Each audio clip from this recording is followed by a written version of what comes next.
Shalom. Mari kita bersama membuka Alkitab kita di dalam kitab Mazmur pasal 40. Mazmur pasal 40.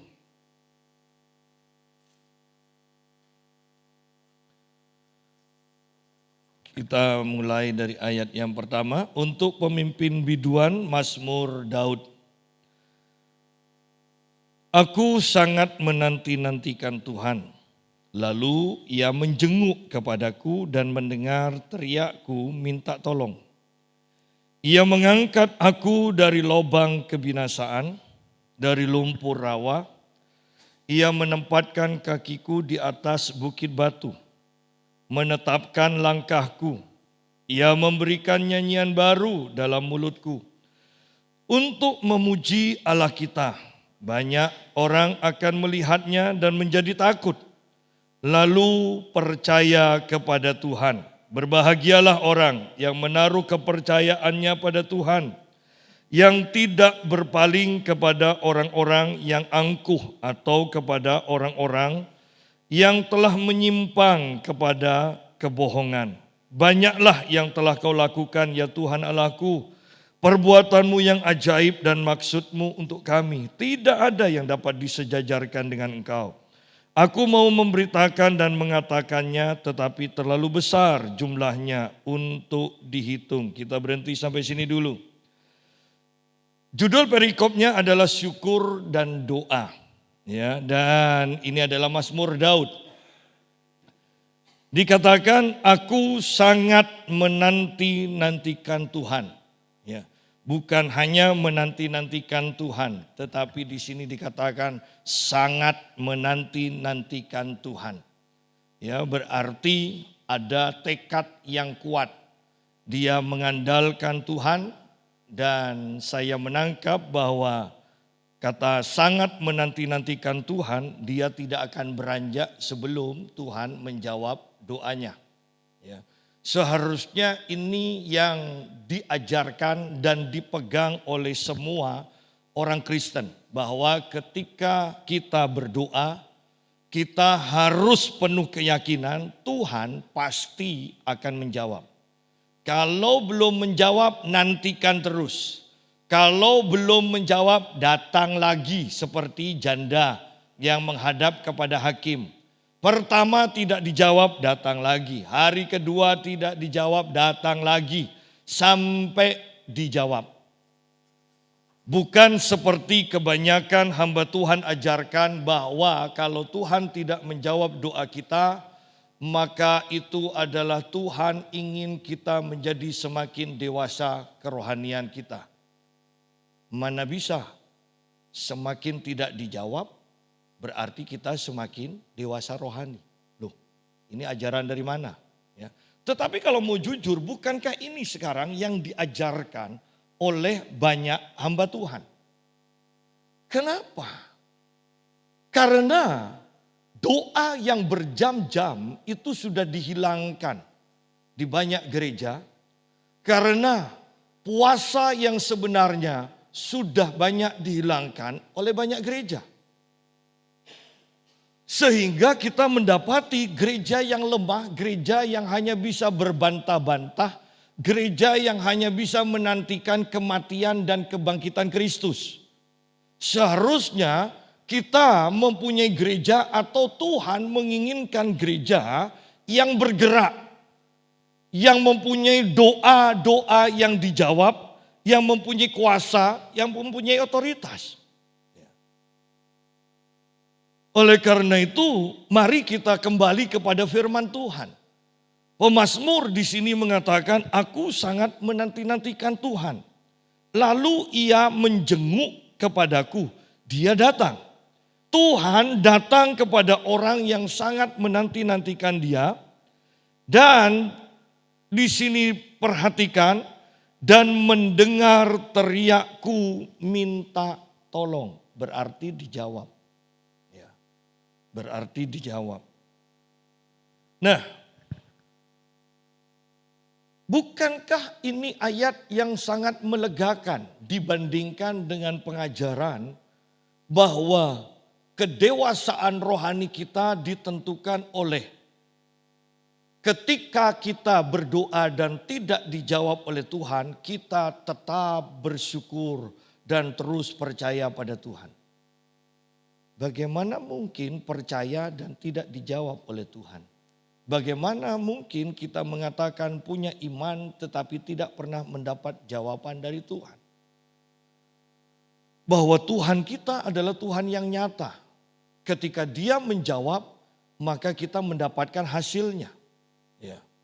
Bukan hanya percaya bahwa Tuhan sudah menjawab tetapi tidak tergenapi. Gereja banyak diajarkan doa peperangan rohani keliling-keliling. Dan bersyukur juga bahwa sekarang dari agama tetangga juga niru keliling-keliling. Ya, keliling doanya. Tetapi yang saya mau tekankan adalah begini, bahwa banyak klaim-klaim dari orang-orang Kristen yang mengadakan doa peperangan rohani bahwa penguasa satu daerah sudah diruntuhkan oleh doa kita. Kita mendapatkan penglihatan bahwa penguasa sudah diruntuhkan.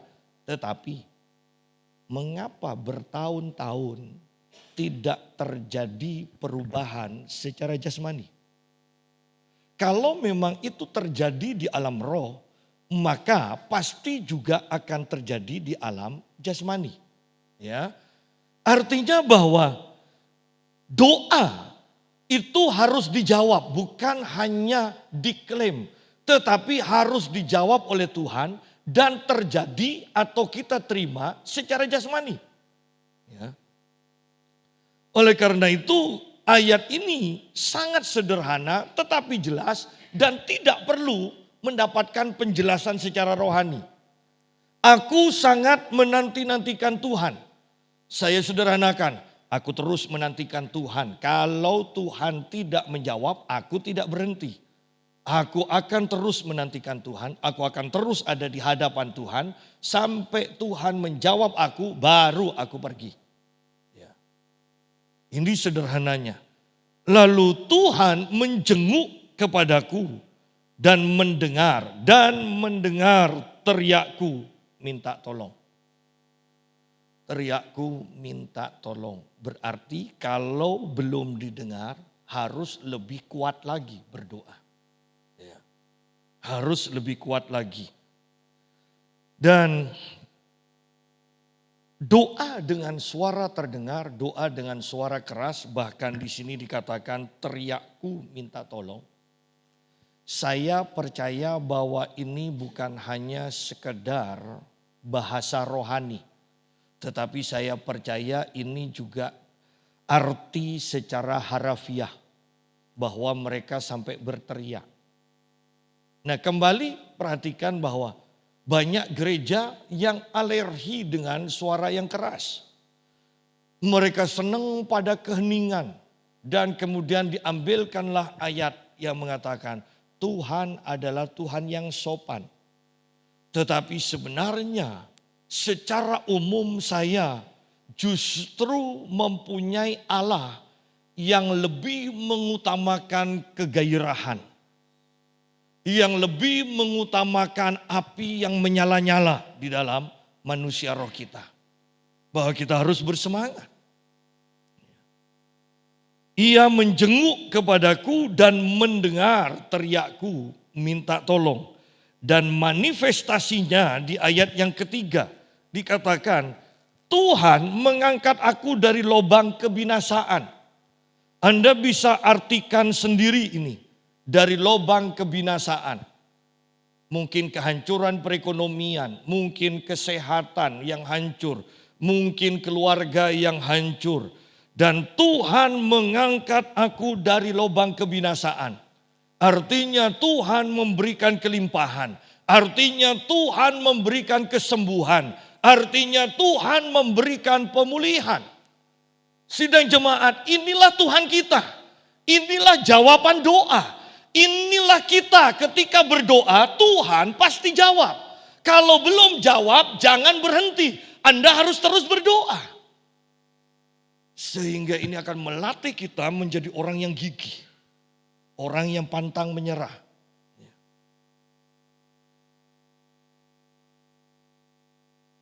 Sidang jemaat. Seringkali kita mengambil ayat untuk membenarkan diri kita yang tidak punya kekuatan. Mungkin kita mengatakan, coba lihat tuh Sadrak, Mesak, dan Abednego.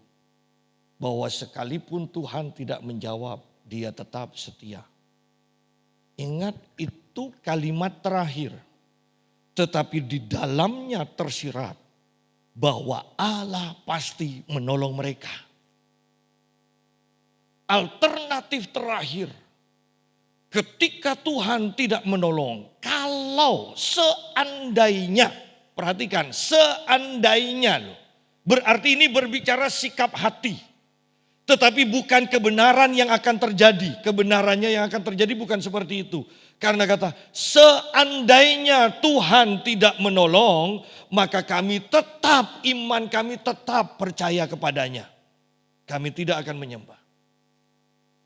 Tetapi tersirat dengan jelas di sana bahwa Tuhan pasti menolong. Itu kepercayaan atau iman dari Sadrak, Mesak, dan Abednego. Sayangnya sekarang ini dibalik. Yang ditekankan adalah Tuhan tidak menolong. Ya. Tetapi kebenarannya ayat seperti itu tidak seperti itu. Kebenarannya Allah pasti menolong. Tetapi Tuhan melihat sikap hati kami. Bahwa yang kami utamakan adalah Tuhan. Seandainya dia tidak menolong kami, kami tetap setia. Tetapi ingat, ini alternatif terakhir seandainya. Sikap hati yang akan Tuhan nilai. Ia mengangkat aku dari lubang kebinasaan. Dari lumpur rawa. Dari lumpur rawa. Bahwa Tuhan menyucikan kita. Tuhan membenarkan kita. Tuhan mengangkat kita. Kemudian ia menempatkan kakiku di atas bukit batu. Ia menempatkan kakiku di atas bukit batu. Berbicara, Tuhan pasti memberi kemenangan. Tuhan pasti mempromosikan kita. Bukit batu, ingat ini zaman dulu. Belum ada pesawat. Belum ada pesawat tempur ya. Jadi siapa yang ada di posisi yang tertinggi, 99% dia pasti menang. Ya kan tinggal jatuhkan batu-batu besar aja kan ke bawah. Ya.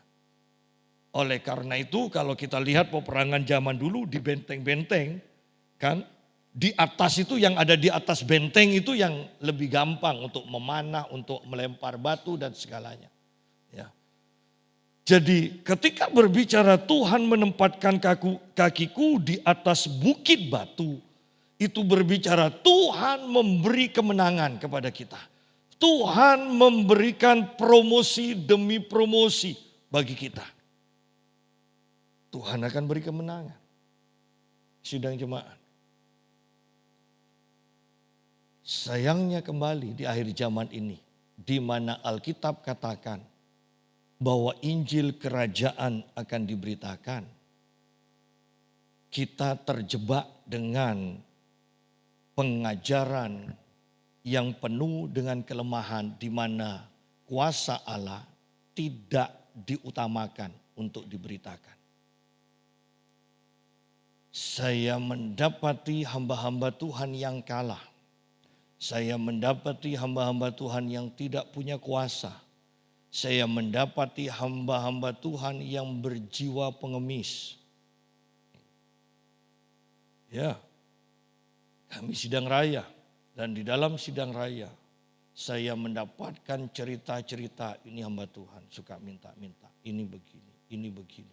Ada aja alasannya untuk minta-minta. Sudah ditolak, datang lagi. Sudah ditolak, datang lagi. Dengan membawa proposal demi proposal. Ingat, ketika kita membangun gereja ini, ketika seseorang mengatakan mau buat proposal, saya katakan jangan pakai proposal. Saya tidak akan bisa khotbah, Tuhan akan mencukupi kita kalau kita pakai proposal. Biarkan kita berdoa, berdoa, berdoa dan terus berdoa. Dan Tuhan pasti menjawab. Kalau belum jawab terus doa, doa, doa, doa. Saya pernah membaca buku dari karangannya Norvel Hayes. itu orang sangat luar biasa. Dia adalah seorang pengusaha dan juga kemudian dipanggil jadi hamba Tuhan. Tidak terlalu terkenal sebagai pengkhotbah KKR, tetapi kalau dia berdoa, dia tidak akan berhenti sampai Tuhan jawab dia. Kalau dia doakan orang sakit, bahkan yang mau mati. Kalau orang sakit itu belum sembuh, dia tetap akan berlutut di sampingnya. Jadi bahkan 24 jam pun dia terus berdoa di samping orang itu. Dan kesaksiannya adalah Tuhan menyembuhkan. Itu buku sangat sederhana, tetapi saya paling ingat ketika dia memberikan kesaksian. Kalau Tuhan belum sembuhkan, karena dia percaya kehendak Tuhan adalah menyembuhkan orang sakit. Sehingga dia akan berdoa sampai orang itu sembuh. Dan ini juga yang dipercaya oleh Daud. Aku sangat menanti-nantikan Tuhan sampai Tuhan mendengar doanya. Sidang jemaat, banyak dari kita hanya mendengar tentang doa. Lebih parah lagi mendengar tentang doa yang salah. Tetapi mari kita pagi hari ini menetapkan hati bahwa kita harus mulai berdoa dan punya keyakinan kalau kita berdoa Tuhan pasti menjawab. Sehingga kita bukan hanya mempunyai sebuah cerita, tetapi kita mengalami. Kita mengalami.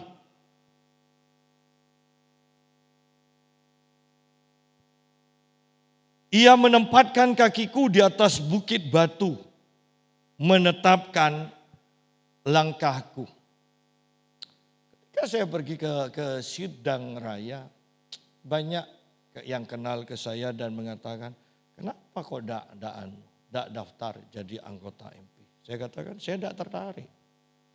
Orang di gereja saya saja, saya seminimal mungkin ada rapat. Saya katakan.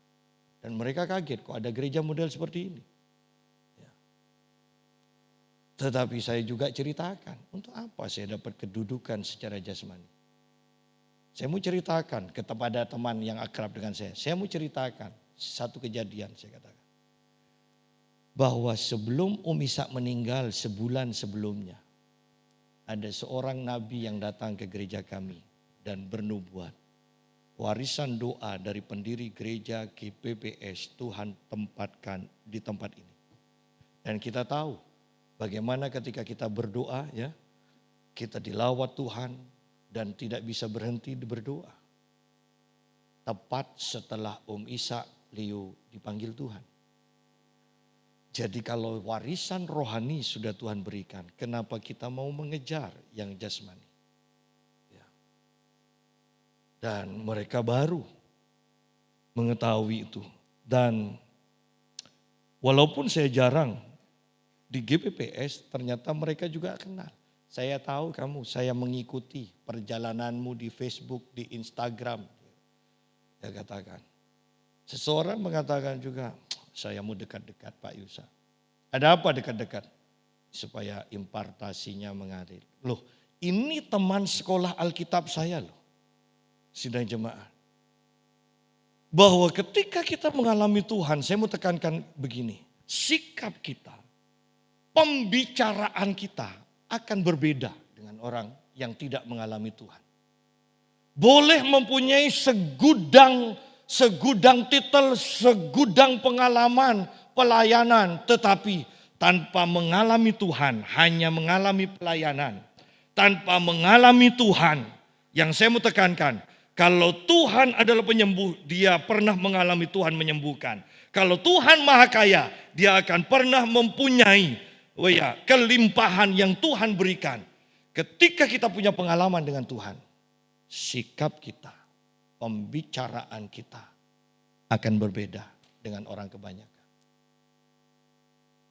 Oleh karena itu, kalau kita perhatikan sebenarnya kalau mau jujur, seandainya Alkitab ini tidak menulis tentang pengalaman tokoh-tokoh Alkitab, maka Alkitab ini hanya akan menjadi buku filsafat.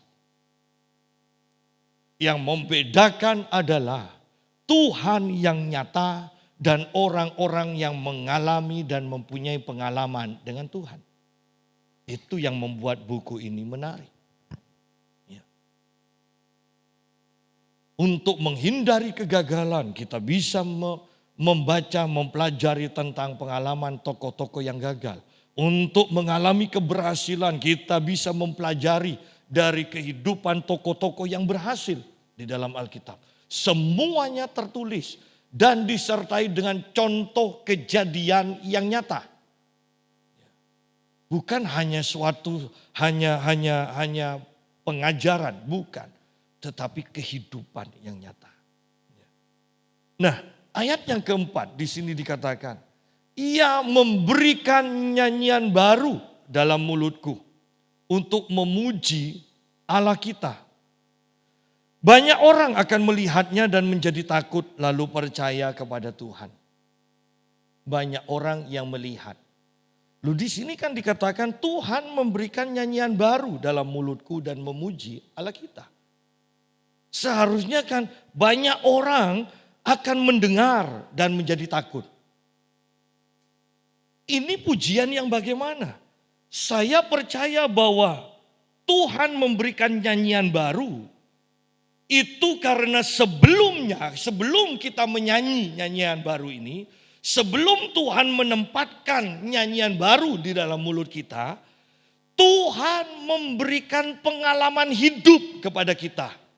Dan pengalaman kita bagaimana Tuhan menyembuhkan, bagaimana Tuhan melimpahkan kekayaan, bagaimana Tuhan menyelamatkan kita nyanyikan. Dan ketika kita nyanyi, orang-orang itu sudah tahu, dia sudah melihat bagaimana kehidupan kita sampai terciptanya atau dinyanyikannya nyanyian ini. Mereka sudah melihat bagaimana dahulu kita sakit dan sekarang kita sembuh dan sehat. Dan kemudian kita menyanyikan tentang Tuhan penyembuhku. Mereka melihat bagaimana kita mengalami kebangkrutan dan kemudian Tuhan memulihkan dan kemudian kita menyanyikan sebuah lagu, Allahku akan memenuhi segala kebutuhanku. Mereka melihat, dikatakan, ketika mereka melihat kehidupan orang yang menyanyikan itu, mereka percaya kepada Tuhan. Kenapa? Ada contoh. Bisa bayangkan seorang pengkhotbah yang mengkhotbahkan tentang Allah akan melimpahkan kekayaannya, mendatangkan terobosan perekonomian, dan kerjanya hanya buat proposal. Tidak ada yang percaya, tidak ada yang takut akan Tuhan. Harus ada contoh, baru kemudian ada nyanyian. Ketika ada nyanyian, orang melihat nyanyian itu bukan hanya sekedar suara. Nyanyian itu tentang cerita yang sesungguhnya. Bahwa nyanyian itu pernah terjadi. Bukan hanya karena pandai mengarang.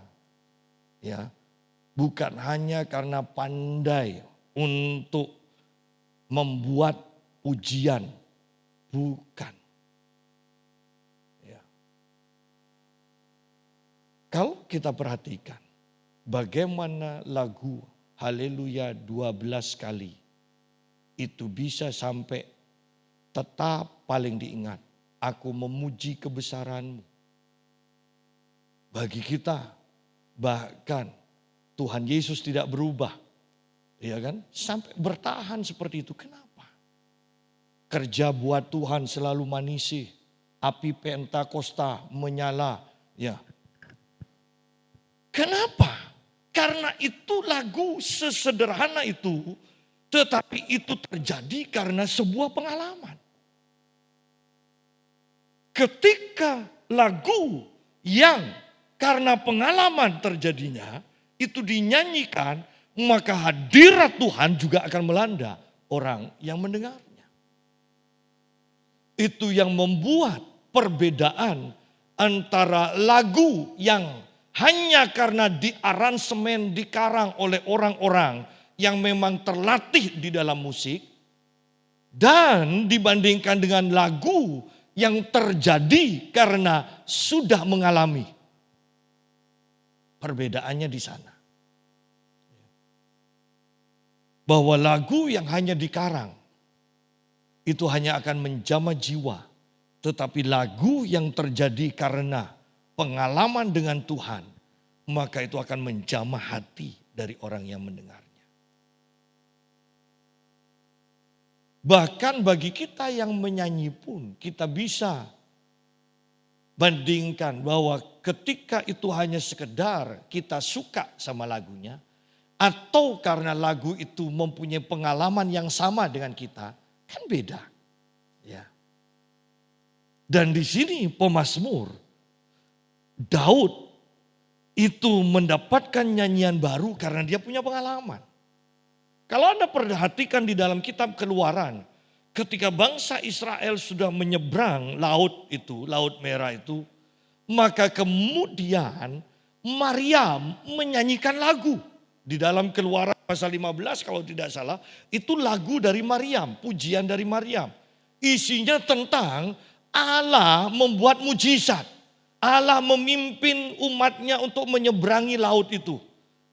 Itu isinya tentang Allah menenggelamkan musuh-musuhnya. Dan itu lagu yang sangat luar biasa. Sidang jemaat. Bagaimana dengan pujian Maria, Ibu Yesus? Bukankah itu juga berdasarkan pengalamannya? Bukan hanya sekedar supaya lagu ini terkenal, tetapi supaya apa yang kita nyanyikan itu menjamah hati orang yang mendengarnya. Dikatakan Tuhan memberikan nyanyian baru dalam mulutku untuk memuji Allah kita. Banyak orang akan melihatnya dan menjadi takut. Tujuannya adalah lalu percaya kepada Tuhan. Bukan hanya mengagumi Allah kita yang hebat, yang sudah berkarya atas kehidupan kita, yang diperlihatkan kepada orang lain. Ini loh kehidupanku yang diberkati, yang dijamah, yang disembuhkan oleh Tuhan. Bukan hanya supaya dikagumi, tetapi supaya orang yang memperhatikan itu tertarik untuk menyembah Allah kita juga. Bahwa demonstrasi kuasa juga Tuhan percayakan kepada kita untuk didemonstrasikan. Bukan untuk gagah-gagahan kita, tetapi supaya orang tertarik kepada Tuhan yang memakai kita untuk mendemonstrasikan kuasa. Tujuannya itu. Sayangnya banyak gereja sekarang yang menolak kuasa Tuhan. Sayang. Sidang jemaat, sore nanti kita akan berbicara tentang pertandingan iman di gelanggang. Orang bertanding. Ya. Dan perhatikan di sini. Bahwa ketika pertandingan. Orang tidak fokus ya kepada karakter. Karakter itu setelah pertandingan. Ya. Oh, orang itu baik, orang itu benar, orang itu murah hati. Setelah pertandingan. Tetapi ketika kita mau bertanding. Maka yang pertandingan itu berbicara tentang keahlian. Pertandingan berbicara tentang karunia-karunia yang Tuhan percayakan kepada kita. Bakat yang Tuhan percayakan kepada kita. Dan kemudian kita asah. Bukan hanya sekedar karunia. Tetapi karunia yang kita asah. Dan di sana kita berbicara tentang kita layak untuk mengikuti pertandingan. Kalau orang baik. Bukan di gelanggang tempatnya. Orang baik itu di luar gelanggang atau bahkan penonton. Itu orang baik nanti dinilai di luar. Ya. Tetapi untuk pertandingan orang-orang yang berbakat. Orang-orang yang sudah melatih dirinya sedemikian rupa. Ya, sore nanti kita akan bahas. Kembali kepada pembahasan kita. Ia memberikan nyanyian baru dalam mulutku untuk memuji Allah kita. Banyak orang akan melihatnya dan menjadi takut lalu percaya kepada Tuhan. Perhatikan kalimat ini. Bahwa penekanannya adalah melihat bukan mendengar. Melihat. Ya. Saya tetap sampai sekarang tidak bisa terima konser rohani. Kemudian bersama menyembah Tuhan, tapi harus bayar. Ada kelas yang biasa, VIP, VVIP. Itu sudah tidak masuk di dalam kitab Yakobus kan? Tidak masuk. Oleh karena itu, kalau mengatakan konser rohani Tuhan lawat sedemikian rupa, saya tetap tidak bisa terima. Karena tetap di sana ada pembagian kelas. Tetap di sana harus membayar. Kalau tidak percaya, coba undang pendeta atau penyanyi, pemain musiknya ke satu daerah. Kalau mau datang, tapuk ini saya. Kecuali engkau tanda tangan dahulu. Separuh dari uang kontrak harus dibayar. Kemudian sebelum naik panggung, semuanya harus lunas. Baru mereka naik panggung. Bagaimana bisa kita mengklaim hadirat Tuhan dimanifestasikan? Mau sebagus apapun, oleh karena itu ketika orang-orang mengajak saya ada 2 tiket ini, mau apa enggak? Saya katakan enggak, saya enggak tertarik. Saya lebih tertarik pada pengurapan daripada keahlian. Karena ketika kau bergerak dalam pengurapan, roh takut akan Tuhan akan turun kepada orang-orang yang ada di sekitarnya. Itulah pengurapan. Ia memberikan nyanyian baru dalam mulutku untuk memuji Allah kita. Banyak orang akan melihatnya dan menjadi takut. Lalu percaya kepada Tuhan. Berbahagialah orang yang menaruh kepercayaannya pada Tuhan. Yang tidak berpaling kepada orang-orang yang angkuh. Atau kepada orang-orang yang telah menyimpang kepada kebohongan. Orang-orang yang angkuh berbicara tentang orang-orang yang kaya, orang-orang yang berkedudukan, orang-orang yang terpandang. Orang-orang yang pembohong di sini kepada orang-orang yang telah menyimpang kepada kebohongan. Hanya orang yang pandai ngibul aja, ya, yang memberikan pengharapan-pengharapan palsu. Tetapi di sini dikatakan berbahagialah, diberkatilah orang yang menaruh kepercayaannya kepada Tuhan. Orang yang percaya mengandalkan Tuhan, menaruh percayanya pada Tuhan, pasti berdoa. Dan akan terus berdoa, karena hanya Tuhan yang aku andalkan. Seorang hamba Tuhan mengatakan, kenapa di Afrika terjadi banyak mujizat? Karena mereka hanya punya satu pengharapan, yaitu Tuhan. Kalau Tuhan tidak tolong, mereka mati karena mereka tidak punya uang untuk berobat, untuk pergi ke rumah sakit. Oleh karena itu mereka terus berdoa sampai Tuhan menjamah mereka. Mereka hanya punya satu pengharapan, tidak ada alternatif lain. Kalau kita kan punya alternatif kebanyakan di kota, bahkan yang kaya-kaya. Bukankah kita punya alternatif? Bahkan dokter pun kita punya berbagai alternatif, ya kan? Sehingga mujizat, perhatikan, kepada orang yang mendua hati seperti ini, tidak akan pernah ada mujizat dari Tuhan. Ya. Sehingga jangan bangga kalau tidak ada mujizat dan kemudian kita mengatakan, ya saya tidak diberi mujizat karena sudah dewasa rohani. Sidang jemaah, karena kita mengandalkan yang lain, makanya Tuhan tidak buat mujizat. Kita punya alternatif demi alternatif.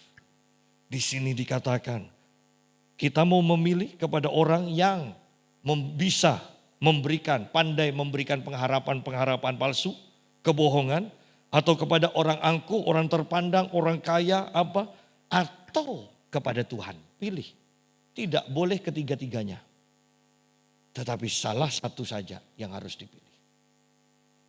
Baru ketika kita sungguh-sungguh di sini mengandalkan Tuhan, maka Tuhan akan menjawab, Tuhan akan menyembuhkan, Tuhan akan memberi kemenangan. Baru kita akan dari pengalaman ini mulut kita memuji Tuhan menjadi sebuah pujian yang Tuhan lihat buktinya ini. Sehingga orang-orang tertarik juga untuk menyembah Tuhan.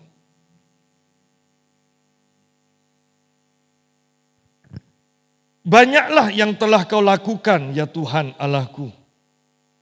Perbuatanmu yang ajaib dan maksudmu untuk kami.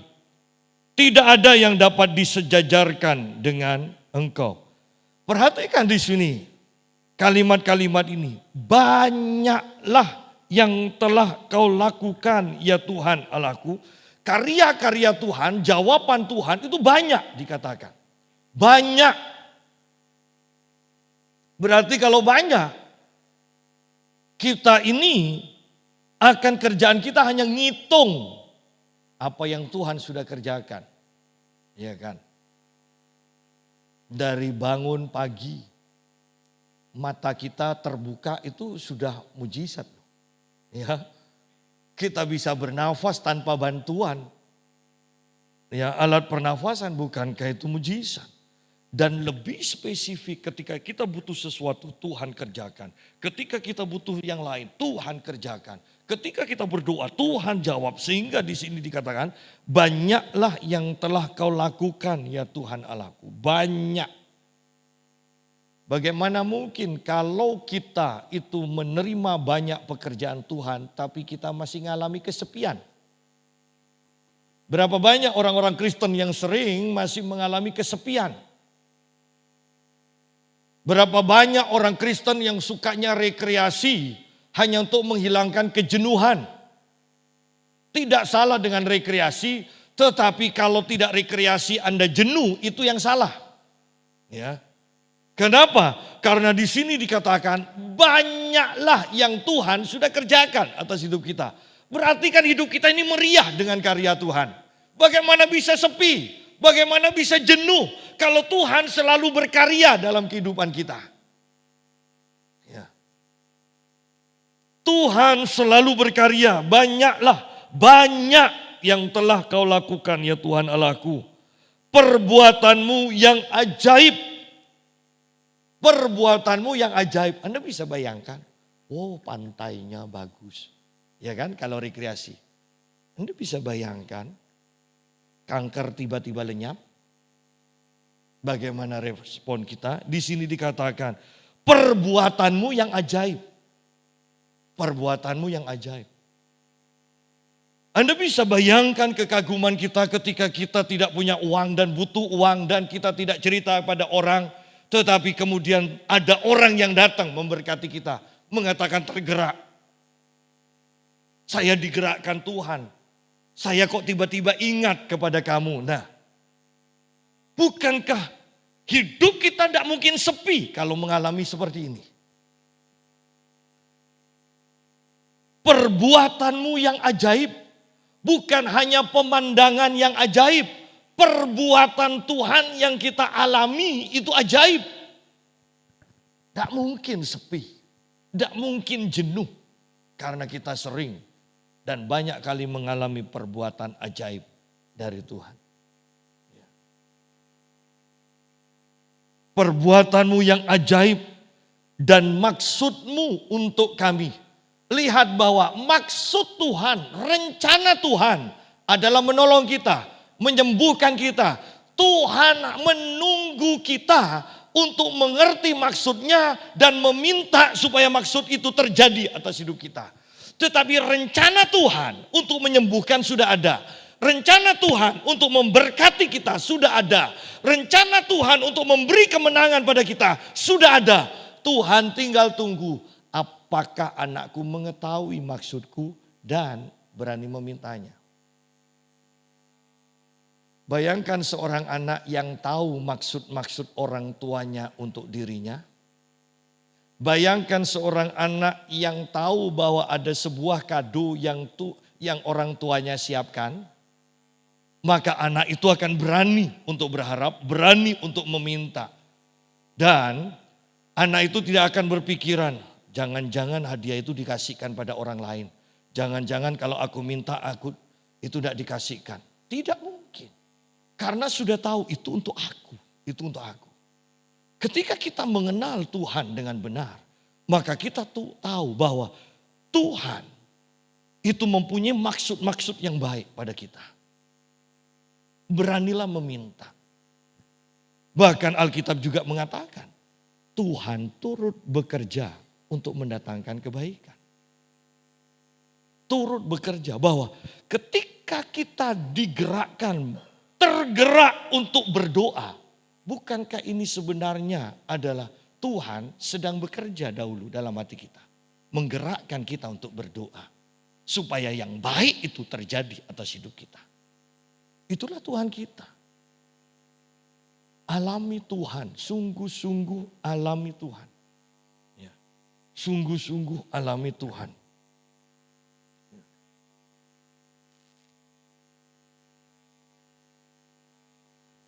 Banyaklah yang telah kau lakukan ya Tuhan Allahku, perbuatanmu yang ajaib dan maksudmu untuk kami. Tidak ada yang dapat disejajarkan dengan engkau. Oleh karena itu saya mau tekankan begini, jangan pernah ada alternatif. Jangan pernah ada alternatif lain. Ya. Karena tidak ada yang bisa disejajarkan dengan Tuhan. Ya. Kalau alternatif kan itu harus sama kan. Misalnya kita pergi ke spesialis jantung A.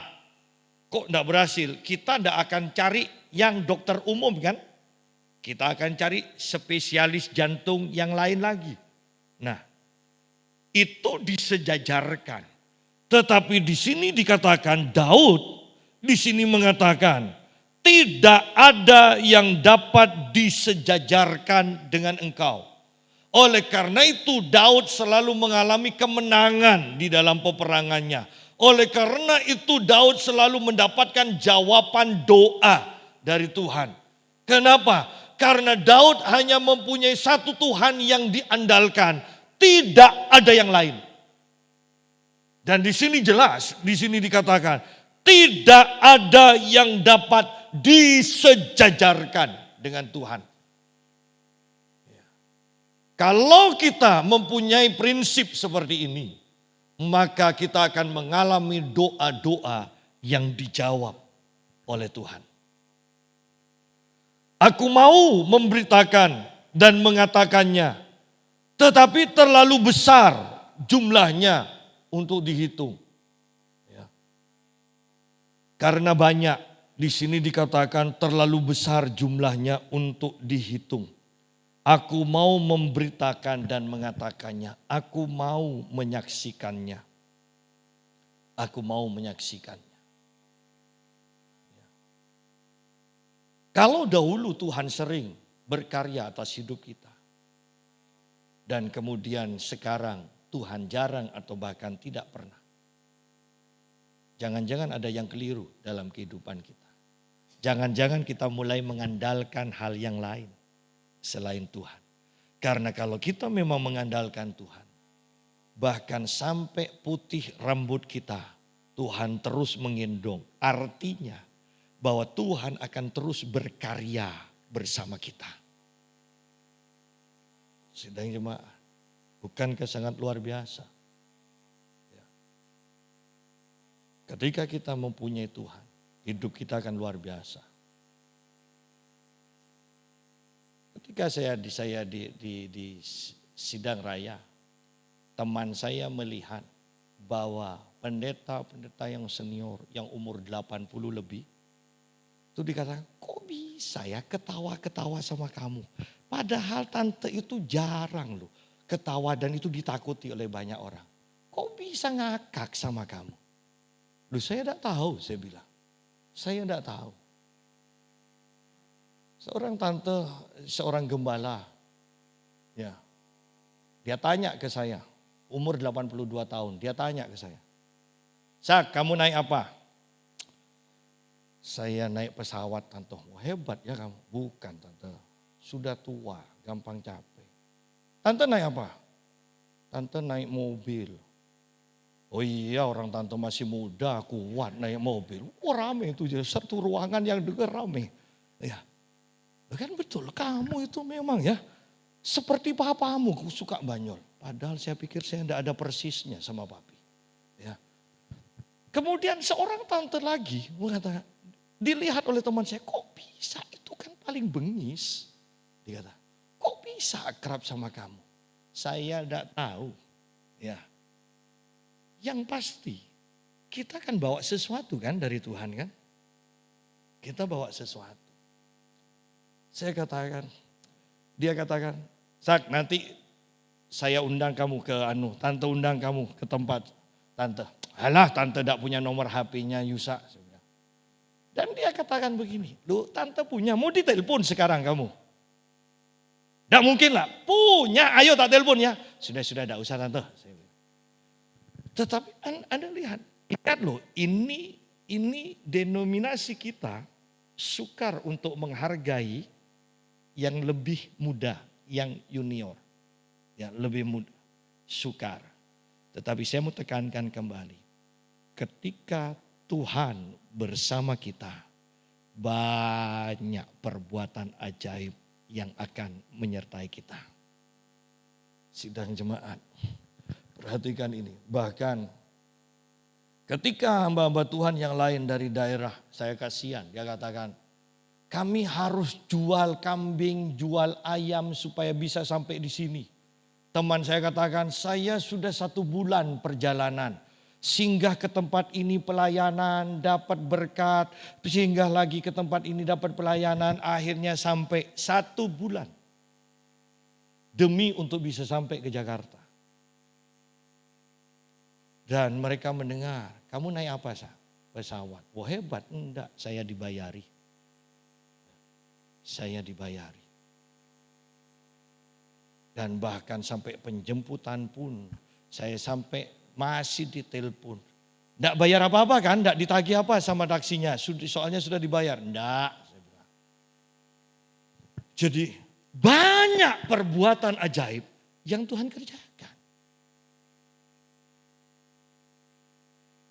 Aku mau memberitakan, aku mau menyaksikannya dan mengatakannya. Tetapi dikatakan terlalu besar jumlahnya untuk dihitung.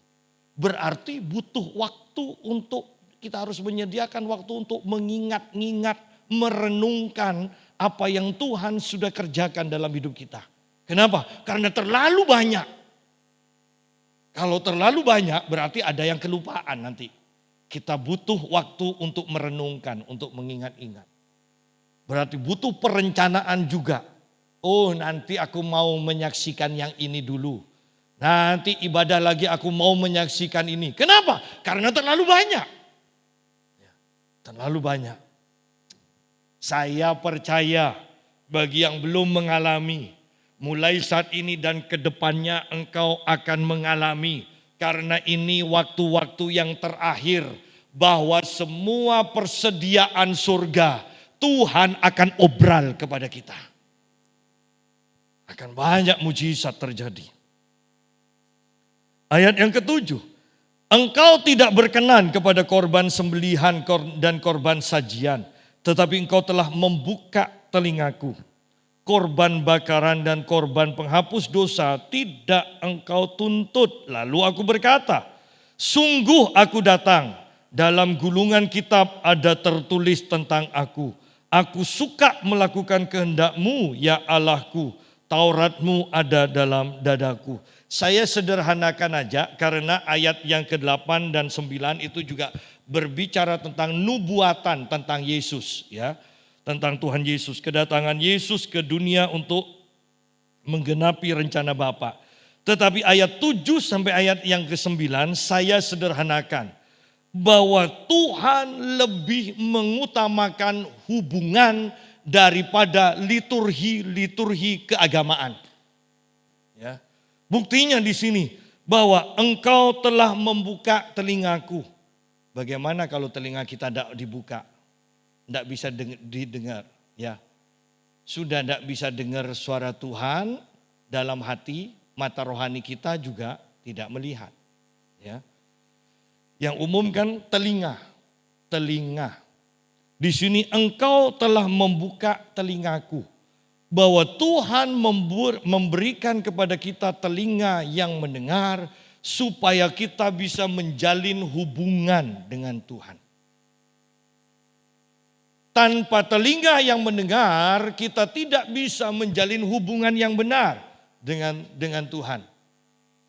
Ya. Bisa bayangkan orang betapa sukarnya menjalin komunikasi ketika kita itu tidak bisa mendengar. Karena ketika kita tidak bisa mendengar, otomatis kita tidak bisa berbicara. Sukar. Orang yang mau berhubungan dengan kita harus belajar bahasa isyarat, ya kan? Kalau mereka tidak belajar bahasa isyarat, maka mereka tidak bisa berhubungan dengan kita. Sama kan? Orang yang tidak punya telinga rohani, Tuhan baik. Baik. Tetapi Tuhan harus berbicara kepada kita melalui kejadian demi kejadian. Kenapa? Karena kita tidak punya telinga yang mendengar. Baru setengah ngalami ini, duh apa ya maksudnya? Aku kok ngalami ini ya? Nah, tidak bisa akrab. Selalu pertanyaan, apa ya maksudnya? Apa kok ngalami seperti ini? Tetapi kalau kita mempunyai telinga untuk mendengar, bukankah mudah berhubungan dengan Tuhan? Repot kalau kita tidak punya telinga yang mendengar. Bahwa ketika kita mendapatkan berkat, kita kemudian kata, Tuhan baik. Ketika kita mendapatkan kecelakaan, di mana Tuhan? Loh, tidak bisa akrab. Pandangan kita akan Tuhan selalu berubah-ubah kalau tidak ada hubungan yang benar. Tanpa telinga yang mendengar, kita tidak bisa menjalin hubungan yang benar sampai dalam taraf keakraban. Sehingga repot, tanpa hubungan yang benar, kita tidak akan kenal Tuhan. Kalau melalui kejadian, pandangan kita akan Tuhan akan selalu berubah-ubah. Ketika kita diberkati, kita memandang Tuhan baik. Ketika kita mengalami kecelakaan, kita memandang Tuhan kejam. Ya kan? Tetapi ketika kita mendengar, bahkan dalam keadaan kesesakan pun, ketika kita mendengar Tuhan, maka kita tahu Tuhan menyertaiku. Tuhan tidak pernah meninggalkan aku. Pandangan kita akan Tuhan tidak akan berubah karena kejadian demi kejadian. Karena kita mampu mendengar suaranya. Kita tahu akan isi hatinya. Nah, ayat 10 dan ayat yang ke-11. Aku mengabarkan keadilan dalam jemaah yang besar. Ya. Bahkan tidak kutahan bibirku. Engkau juga yang tahu ya Tuhan. Keadilan tidaklah kusembunyikan dalam hatiku. Kesetiaanmu dan keselamatan daripadamu kubicarakan. Kasihmu dan kebenaranmu tidak kudiamkan kepada jemaah yang besar. Sederhananya, bahwa pemazmur suka menceritakan kebaikan, kedahsyatan Tuhan. Sederhananya pemazmur suka bersaksi. Bahkan di dalam jemaah yang besar, di dalam tempat ibadah, pemazmur bersaksi di dalam pertemuan-pertemuan upacara keagamaan mereka. Pemazmur bersaksi di tengah-tengah kerajaannya, di tengah-tengah bawahannya. Dia bersaksi. Kenapa? Karena banyak karya Tuhan yang dialami. Kenapa tidak bersaksi? Karena engkau tidak mengalami Tuhan. Atau tidak menyadari bahwa Tuhan sudah banyak melakukan hal yang besar. Ini lebih kurang ajar lagi, ya kan? Tuhan sudah melakukan banyak hal. Tetapi kita tidak pernah mengakui bahwa itu karena Tuhan. Ini lebih kurang ajar lagi. Ya. Tetapi pemazmur luar biasa. Dia mengalami banyak hal dari Tuhan. Perbuatan-perbuatan Tuhan yang ajaib dan terlalu banyak untuk diceritakan, dikatakan. Berarti kita bayangkan kalau bertemu dengan Raja Daud, ini pasti Raja Daud ini dominan untuk berbicara. Bukan karena dia raja, tetapi terlalu banyak karya Tuhan yang harus diceritakan. Karena kalau kita benar, ketika kita penuh dengan pekerjaan Tuhan, ini kalau tidak ditumpahkan, sesek loh. Ini harus diceritakan, baru kau akan mengalami kelegaan. Kenapa banyak orang yang sumpek? Jangan-jangan terlalu banyak karya Tuhan yang kau pendem sendiri. Engkau tidak mau menceritakan. Tetapi pemazmur katakan, aku mengabarkan keadilan dalam jemaah yang besar.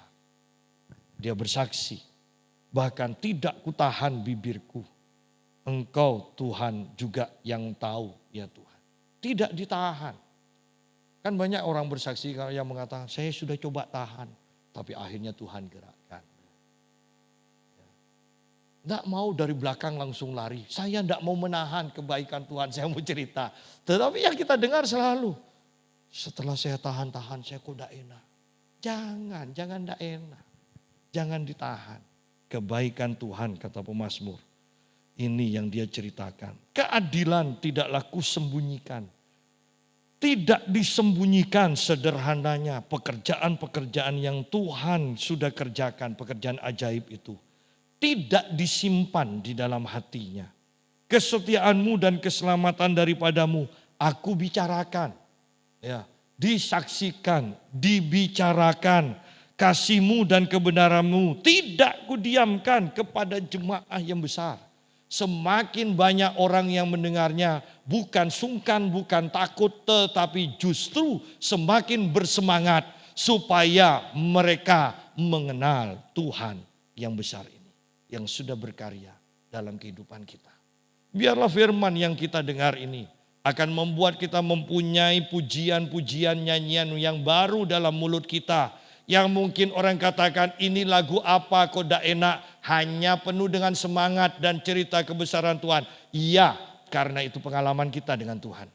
Karena Tuhan sudah banyak berkarya perbuatan ajaib yang besar.